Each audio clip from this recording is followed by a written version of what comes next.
Hi guys! Nauuso itong tofu square. Kaya tara, subukan nating lutuin. Umanda na naman si Kastadurang pobre. Pero dahil madiskarte tayo, imbes na tofu, tokwa ang ating gagawin. Guys, baka nagtataka kayo kung bakit ganyan ang hitsura ng tokwa. Mahilig talaga ako bumili sa mga magtataho, hindi sa palengke. Mas gusto ko kasi yung sariwa, yung bagong luto. So after ko hiwain, kinut ko siya sa harina na may timpla na. Tapos nagbit ako ng egg. After harina, itlog, tapos breadcrumbs naman. Guys, yung harina nilagyan ko na ng panimpla yun. Mayroon kong paminta, seasoning. Ikaw na bahala mag-add, depende sa trip mo.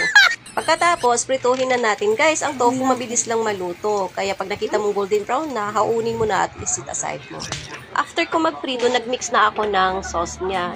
Nagpiga ako ng kalamansi, then mayonnaise, soy sauce,